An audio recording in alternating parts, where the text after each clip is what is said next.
Ambaden Sherifla Jabarani filɛbagaw Mali kɔnɔ ani Mali kɔkan an nisɔndiyalen ka foli ni waleɲumandɔn bɛ ka ɲɛsin aw ma k'aw ladɔnniya k'a fɔ Mali silamɛw ka kuluba n'o ye Haut Conseil Islamique du Mali a ye sigiliba dɔ kɛ sigili min senfɛ a ye wele bila alisilamɛ minnu ye sunkalo kalo ye ɲinan san kɔnɔna na ka bɔ Segu mara la u kana ka ɲɛfɔli kɛ yaasa alisilamɛ bɛɛ lajɛlen k'a dɔn k'a fɔ kalo min n'a yira karidon mɛ kalo tile 5 san 2019 ko nɔgɔ foyi t'a la nka ko mɛn dan ye mɛn tigila ye an ka jɛ k'a ɲɛmada maa kofɔlen ninnu yɛrɛ ka laseliw fɛ nin ka fara alisilamɛw caman minnu nana seereyaw caman di nin sunkalo kaloba in kan an ka jɛ k'a ɲɛmadaw fɛ. Haut Conseil Islamique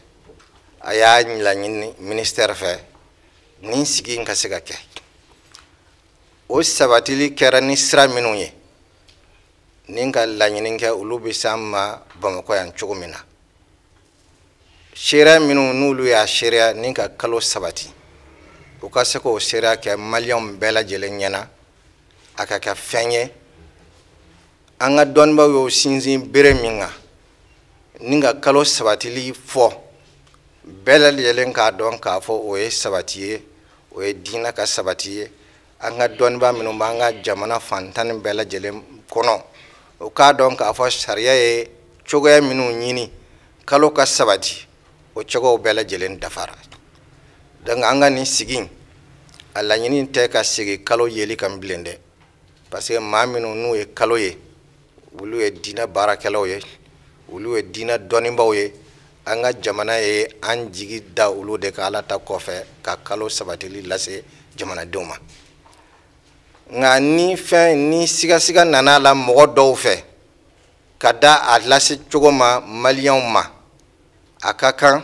olu y'u jigi sɛmɛ bere minnu na n'o ye silamɛya ka berew ye maa minnu ni an ka jamanadenw don ni alimamiw don u bɛ dugu minnu na ni danaya b'u kan n'olu de ye kalo ye ni sariya ka taabolo bɛɛ lajɛlen na n'o sabatilen don an y'a lakanu k'a ɲini ministère fɛ u k'an dɛmɛ k'o mɔgɔw lase yan nɔ a dugu kelen tɛ fɔ yɔrɔ 2 de don a yɔrɔ kelen bɛɛ lajɛlen fana mɔgɔw yera la min dugu kelen yeli tun bɛ wasa kɛ nka a kɛra dugu 2 ye seerew yer'u la minnu ye danayamɔgɔw ye minnu ye ka danaya sabati u ka dugu kɔnɔ k'a fɔ bɛɛ lajɛlen dalen b'u la olu bɛɛ lajɛlen b'an bolokɔrɔ yan nɔ bi o ye Ala tanu ye parce que ni baara kɛra ni mɔgɔ dɔw sɔrɔla u ma se k'u yɛrɛ ye kumakan in kɔnɔ nka a sabatira an ka diinɛ ka sabati cogoya la an ka dɔnnibaaw y'o sabati cogo min ni Ala ye se k'an ye k'olu bɛɛ lajɛlen lase an ka Bamakɔ faaba la yan nɔ ni ka kibaruya lasebaaw kibaruya cɛrinbaw k'olu wele ka fara an ka ministère min chargelen b'a la k'olu wele ka fara dɔnnibaa minnu bɛ Haut Conseil kɔnɔ ni conseil fana y'u jigi sɛmɛ olu la an ka jamana dɔnnibaaw la k'olu fana wele n'a y'a sɔrɔ kalo in sabatira sariya minnu bɛ adamadenw bolo u ka sun cogoyaw la olu ka se k'o fana fɔ mɔgɔw ye bi an sigilen bɛ an nimisa wasalen don parce que a ko in sɛgɛsɛgɛra a sɛgɛsɛgɛ bɛɛ lajɛlen na olu fana y'an dɛmɛ u ma gɛlɛya dɔn ko in na u bɛɛ lajɛlen sɔnna ka wuli u ka dugu la ka na fɔ Bamakɔ yan nɔ diinɛ dɛmɛni kɔsɔn diinɛ lafasali kɔsɔn waasa u bɛ se ka fara an ka danaya min ni silamɛw b'a ɲini kalo yeli la o danaya in ka se ka cɛri an ka jamana yɔrɔ bɛɛ lajɛlen na. Ala ka tile hɛrɛ d'an ma k'an kisi basi ma Ala ka sɔn ɲɔgɔn ye k'an bɛɛ laban ye ciba kosɔn sanni kalo ye cogo min na samedi wulada fɛ n dɔlen kɛ da la n terikɛ nana n kɔrɔ an ma baro la an jɔn bɛ ka tile filɛ an y'an to la ne ye kalo ye ne ko cɛ n ko ja kalo dɔ la ɲinin ko n ko ɲinin ta in ko hali o tɛ dugu la n ɲɛ b'a la an ka cɛ a ko o ye k'ale ɲɛ b'a la n ɲɛ b'a la k'ale ɲɛ b'a la an tɛmɛna n'an ka baro o cogo la bon fitiri selitɔ n taara an ka du kɔnɔ kɛ n ka musow ɲini n ko ala ye kalo ye wa k'olu m'a ye bon yɔrɔ la n ye alimami wele telefɔni na n ko ale ye kalo ye wa k'ale m'a ye n ko wa n ko ne y'a ye bon ko moto ta ka na i n'i ka seere bon n ko basiri n ko n'an ka taa n ye basiri ta moto la an taara alimami fɛ yen an y'a ye cogo min na n dola la k'a ɲɛfɔ a ye o cogo la n dola n ko baro la bon ne ye kalo ye n y'a jira basiri la k'ale fana y'a ye bon n nana ɲɛfɔ a ye ten a y'a fɔ cogo min na a kɛla ten ne dɔlen don a kɔrɔ a ko ne ma ko cɛ ko kalo jɔ la koyi ne ko kalo jola wa ne ngolo janro ne shina ka kalo yeti ne ko ngoni ndai ngoni me ni me ka dugula sika fu ta kalo kula ni ra nye de la re yayi sika fu ta la no ko fu kundala ola afola mun ye kalo ye ni o ye nga ko fa mo ko ye ne almami o le ne ko fa mo ko ye afolo folo ye joy o ye Ismaila Traoré aflana ye jume o ye Bassirou Traoré ne almami ye nunu ye ne ko fa mo ko ye la ilaha illallah muhammadur rasulullah an jelon dola ko fo o ko fe dun ambe seli ñokon fe o ko fe dun ambe sun ñokon fe o ko fe dun ambe zaka ñokon fe o ko fe dun am mako be muna ni ala ye sedi ama amta hiji ke ñokon fe ala ka sola makka ya rabbi mun ya ke ka bala ko luga batu mine ala ka no ya mo ma soro fo ala ka no ya bela jeli uga silama ya sabati maka ndamu la nga dana ya mo do nsilama nyondo mbarake nyondo misiri kilingono farfarati ola uka kalu ye kera chukudi sibiri kle bele ni tuoba foko samedi kle bele ka do karishula na tuoba foko samedi soir fitiri selle ka watike Ismaila Traoré wele ako almami kalu ye wa ngo ayi ne makalu yi ako wane yayi ne ko Ismaila kalu ye ako awo mo shere bila wa ko shere bala gi shere jo ako Bassirou Traoré bon ni Ismaila ne Bassirou dunon dun dem bale mawdo ami ñokon don bamanangani ba fo doni tekere ngo bonabe o chogola ngoni mi ñondo men tinya telephone na kuma na ble ay ñonda mbotula kan soro ngaso ya wi ñonta mbotula kan soro ngaso ninga gina umbi ninga kalande umbi unana nyu bismillah usigla ngo on Ismaila Traoré de folo kalo ko fo e kalo e chogodi akoko anaterke jole ugadala sibiri klebele akwa klebe fle ay kalo akonga che kalo jora ko o yu kungorta o yayi ale ko nyabala ko oho o ko chena ko kalo jora ko ata dogo laere ale ra fena ko chena ko nyina nda dogo laere tellement ameka ku gelan fuyi kalo jeli na te no fuyi la haluma presenai nako alhamdulillah mo ko be mina o de ni silama ya kameni nema kalo ko ti mo ko kalo ko ala ko di ngoni selfana selami wuli ka farda di chogo mina ni yesungalo kalo farda di ka fo mo ko kamani ngoro chefla daknya lingale ka kalo ngoni jalanye da nyusi bakoro tanu ke stradi umma aslama mu'minu kalo de yela on ve famana ni choguna kachana marala sigu serkilla o kele kabo odoina ni o samedi soirée yani wala samedi soirée to ba fote karshu karikle mugawre dana na fone nyere nye kaloi o temana ndene ni to ba fo ma lendi kle mugawre na fone nye kaloi o temana mardi no ma fo ma bamana na tarata mugawre na fone nye kaloi o temana araba ni to ba fo ma mercredi mugawre na fone nye kaloi o temana alamisa ni to ba fo ma ko jeudi mugawre na fone nye kaloi atula kibaru binane no fe kana mboy fo do mina anana segu ko ya nwele kana angana sigi kuma ngaka semende segu ko nyekoro ambe kuma na ni komanda umbe kuma na mbika wele fene mo bi ga sabati nere nye kalu ya mun mi ga sabati mi nyere nye ya o ya foni walhamdulillah ni wasala ngome nye chefla mun tokofo jamaika ba sanga be kana ni nouvelle couraye abise ga tara dudu dowla mboto mi dani chefla ma me kalu yele on veut famana anno ya ko jugu hala ma fo ka mi nyon wele na ko ngala ato anga nyon wele ka kalo fla ngum se ka famana ka bek mi kalu nyi sella we ala ka demande kalo ko ti mo ko ala ko ditu na fala ba fo qur'ana kono war rabbuka yakhluqu ma yasha'u wa yaktar ma kana lahum al-khiyar subhanallahi wa ta'ala amma yushrikun kalo ko ti mo ko kuy ne de kanga kalo ko toyi ka ala bi kalo jira mo ko la ay ala jaka jira mo ko mina no bena dugu be ka sa mo ko mi obay ni almami yo ta choki bi kalo yi faka ala jay ka yedi kalo ko an soro ni soro chugola mi bok mana ya folo somadena malien chena muso annana sherembaji amina samedi fitiri selle ni kalo nyini nglale nafla sella nane njo ni kalo nyini misir dala manye nana gutronda la pelingana pharmacie Cheikh Damele la yani pharmacie à côté Cheikh Damele yen jo nye kalo nyini nye kalo ye ala nana kan nay nye mogo temeto yi nyu wole kan ayna ken shiri ala kam nye mogo woro de wole bunu anama din woro ala nana kan nay munungo ku yaye ku yo kalinyi Segu 24 la buruma ba ala nana kan nay amase ka seya afranga nani ma kilengeli ayaka interview ko ka Segu 24 la video bi mogo kuna aya kalinyi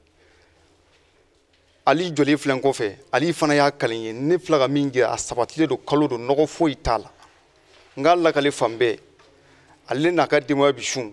o ngumi misiri serevanje akon kadne ne ba fo misiri la pour que kam go kuna funi pera samedi fitri selle sona ngado safu kono anga safu e 19h30 entre 19h10 et 19h30 ni kalo yi nogo fo kuntala ka jirani mogola mogo woro na mogo mi akali ko ngu togo fo ali kelen jole fle ani buroma ba donc ne mi fo malien yi anga dan nyogona on de bi nyogon ka pelingana donc ala nana kan nay nya fo mogo fen ukuka chendo utara sege ke minu go ku maye ulu jongala fo ku maye me minu go ku yaye ya sabati ko nogo fo itala me gelen nana ko kono kara ala ka sababu ye ne ko nya fo misiri la ngo kalo yera ala nana kan nay o ne fe ngo ko bana o préfet ngwele entre 23h o ko kalo ko lahla no go nyaye mo mi nyaye fana ka faranga nyu ka numéro damo o ay interview ke o mere fana pana ako chena sabatile dum ati ambafu no imam bamay anga duti fana ay tane dang ala na to sa yam blasira ako anga na torofo itana anna na herela ala kan se herela sori broma jara fake fana no anga goti ke shaka bore afana dane danga ananga karmo la ko balla ko wi dane danga ayna shere banja ga nogo imbwana donc biso mandena ko no fu malie chena musui kalo mi yera a sabatile do nogo fu itala donc ba fo libu fuitena donc ba fo la ka je kono jitite mala ka je ka ne ya fo la de kamu ka fo di mina wor nyina lawte ka fo di mina to nyina lawte febe fora mais ne ko ni miyi afra islamia di ni kalui ika jira ika shere fo donc ala na shere nun jora o kera la ka je kono jitite mala ka je ka samedi kle beneni oye sibiri ne benga baraka rola bon ubi ka ke kalo ye ka to ke kalo jira mo la bo cien ka di ala terme ke kalo yera yeli ka di nere ni ne benga baradala donc otin kalo ye de ni ne benga baradala kalo mana jo wato wati ne be wili ne beta ni ne yaye ne be do ke donc ne bsonga mi fara jo ka soro ta so bo ala yera kama donc ni donc ma mina sungalo kalo jola ubi ka file ne re wili la ka bonga baradala kata ne tali lamge bo angara mo ke no ya ije chugo mina ne re aye o ye chugo la bo ne kele ngo ka ije mge no ngo karamo ke ngo vraiment ngo ne kali ala ko che ngo nambara tara ngo ne ya banira de pep ne nga mina fara nyonga dro ne tala so ne tali na so dro do ne afo ngor mo so nyina ngo ala ko che ngo ma ngo ne kali ko e ayi ngo oho ko alhamdulillah rabbil alamin o do jusqu'à je ka be jumaji ma ne re shunda mine donc ne fo mi fo mo le nyina hali sesa anga danyo ngona bon o tebe ne ko fe ka boyi kam ne kalo ko jola kana se bima ni birete ne ni karam won shi ko nyoy folo ala ko che bon utala kalo ko kuna foni afo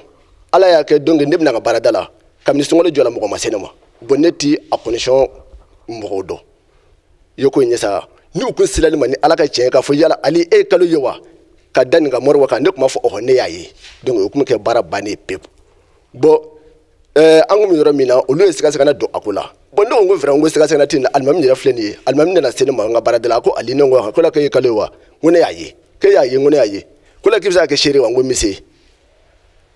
ya famu bo akoyila ne bisa ke shere no ngo oho ngone bisi bo ala dena ko fe dongo ne re ko ngo oho ngone jenanaye ndamate annan tara yoro ne shere ya na ka dala ka fu ne re ala re kelala ne kaloyi donc mi fa mi fo nyina mi o fu ni alislam ya fuli ka fo ni badiya fuli ka fo ni sindia fuli ne renga bara de blabi ka bɔ segu ka na nin wele yɛrɛ de kama wallahi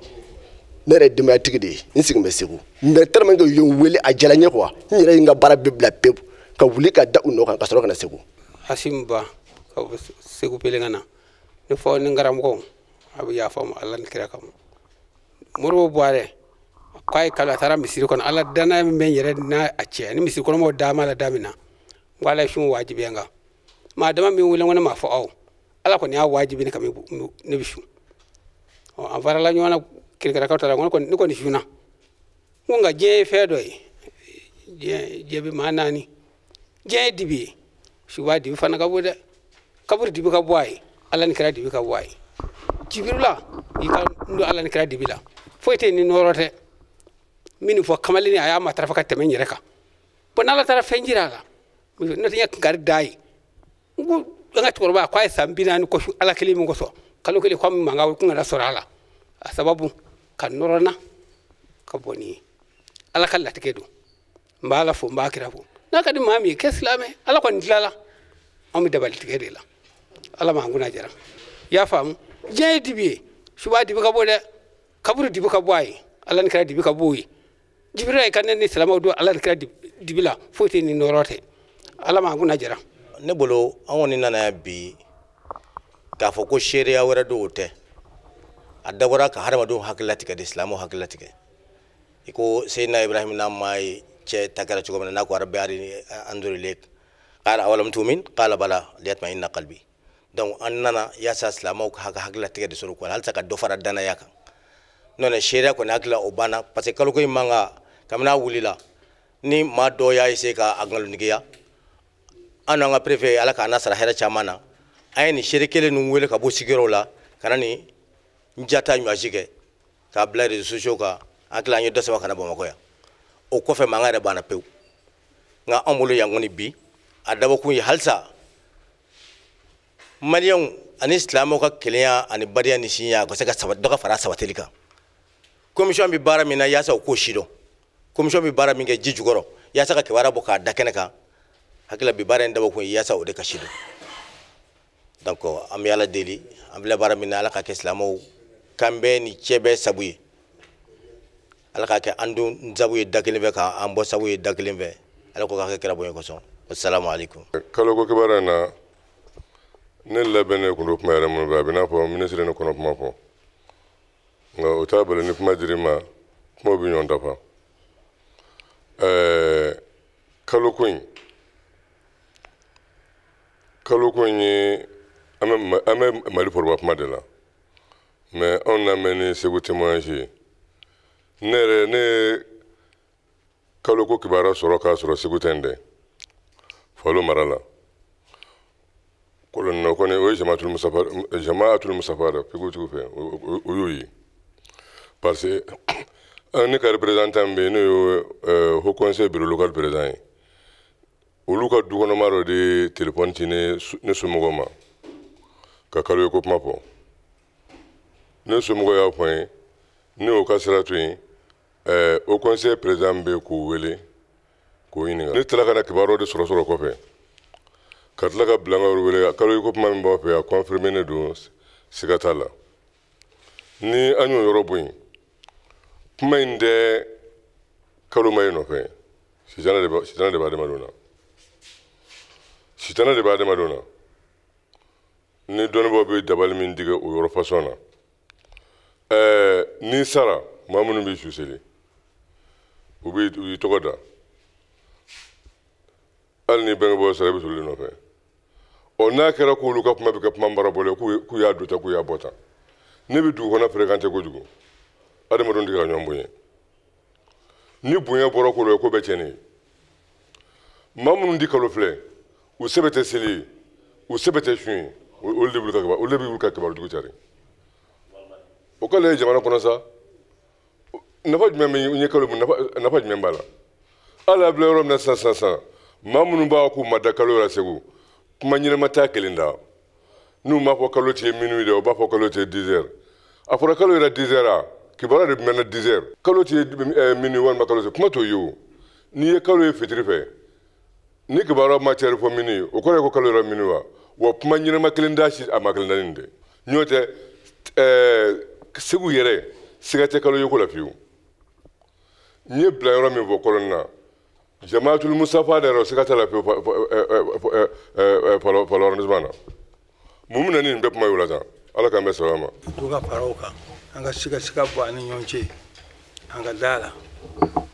n'an dara ɲɔgɔn na o ye ɲɔgɔn cɛ ala b'a dɔn a don commission mɔgɔw ye tan min kɛ yan nɔ